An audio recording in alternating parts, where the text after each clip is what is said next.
नमस्कार साथियों, सीडीपी की सक्सेस सीरीज चल रही है जिसमें हम इम्पोर्टेंट टॉपिक को बहुत शॉर्ट में रिवाइज करेंगे क्योंकि इन टॉपिक की क्लासेस चैनल में पड़ी हुई हैं। बस अभी हम क्या कर रहे हैं, रिवीजन कर रहे हैं। तो आज हम पढ़ेंगे थॉर्नडाइक के अधिगम के सिद्धांत के बारे में। थॉर्नडाइक अमेरिका के मनोवैज्ञानिक थे। इनका संबंध व्यवहारवादी विचारधारा से था। थॉर्नडाइक ने अधिगम के सिद्धांत के लिए प्रयोग किया था और थॉर्नडाइक ही पहले मनोवैज्ञानिक है जिसने पशुओं के व्यवहार का अध्ययन किया था। इसी के साथ साथ अधिगम सीखने की प्रक्रिया होती कैसे, इसके नियम दिए गए। इसीलिए वर्तमान शिक्षा मनोविज्ञान का जनक भी थॉर्नडाइक को कहा जाता है। थॉर्नडाइक ने बिल्ली के ऊपर, चूजा के ऊपर, चूहा के ऊपर, खरगोश के ऊपर प्रयोग किए थे।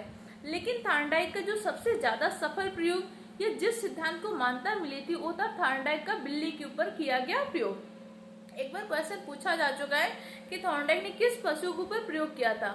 उसमें बिल्ली के स्थान पर खरगोश था, इसलिए ध्यान रखिएगा थॉर्नडाइक ने बिल्ली के साथ साथ खरगोश, चूहा और चूजा पर भी प्रयोग किया है। थॉर्नडाइक ने अधिगम के नियम दिए थे कि अधिगम सीखने की प्रक्रिया संपन्न कैसे होती है। तो थॉर्नडाइक ने जो नियम दिया था उसे त्रुटि और प्रयास का नियम भी कहते हैं, या उसी को हम एसआर थ्योरी भी कहते हैं। क्वेश्चन पूछ लेते हैं एसआर थ्योरी का जनक कौन है। तो एडवर्ड थॉर्नडाइक एसआर थ्योरी के जनक है। थॉर्नडाइक या जो भी व्यवहारवादी उनका मानना है जब व्यक्ति अनुक्रिया करके उद्दीपक की प्राप्ति कर लेता है तो अनुक्रिया और उद्दीपक के मध्य में एक संबंध स्थापित हो जाता है। इसी संबंध को अधिगम कहते हैं। इसीलिए थॉर्नडाइक के सिद्धांत को संबंधवाद का सिद्धांत, बंध का सिद्धांत भी कहते हैं। उद्दीपक क्या होते हैं? उद्दीपक वो लक्ष्य होता है जिसको प्राप्त करने के लिए आप प्रयास करते हैं। अनुक्रिया क्या होती है? जो आप प्रयास करते हैं, जो आप कोशिश करते हो, आपकी क्या होती है? अनुक्रिया। और कोई भी उद्दीपक अनुक्रिया तभी होती है जब आपके पास चालक हो। चालक का मतलब क्या होता है? भाई आपको भूख लगी है तभी आप खाना ढूंढने का प्रयास करोगे।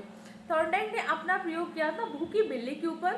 थॉर्नडाइक ने भूखी बिल्ली को एक पिंजरे में रख दिया था। उस पिंजरे के बाहर एक मछली का टुकड़ा रख दिया था, मांस का टुकड़ा। फिर थॉर्नडाइक ने उसी के अंदर एक लीवर रखा था। लीवर में जैसे बिल्ली पैर रखेगी उसका दरवाजा खुल जाएगा। बिल्ली ने बार बार अनुक्रिया किया, बार बार प्रयास किया, कई बार गलतियां किया, लेकिन फाइनली बिल्ली ने क्या कर दिया? लीवर में पैर रख दिया, दरवाजा खुल गया।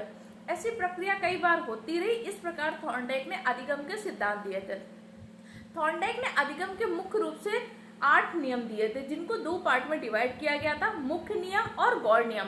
तत्परता का नियम, अभ्यास का नियम, प्रभाव का नियम थॉर्नडाइक के अधिगम के मुख्य नियम है। ये 3 आपको याद रखने हैं। थॉर्नडाइक से जुड़े इंपॉर्टेंट पॉइंट को हमने शॉर्ट में रिवाइज किया। ये सीरीज आपको कैसी लग रही, कमेंट सेक्शन द्वारा अपना फीडबैक जरूर दीजिएगा। और अगर आप चैनल में पहली बार आए तो चैनल को सब्सक्राइब कीजिएगा, दूसरे फ्रेंड के साथ शेयर कीजिएगा। पढ़ते रहिए, मेहनत करते रहिए, अपने माँ बाप का सपना पूरा करिए, सबसे अच्छा इंसान बनिए। बहुत अच्छा इंसान बनना बहुत जरूरी है।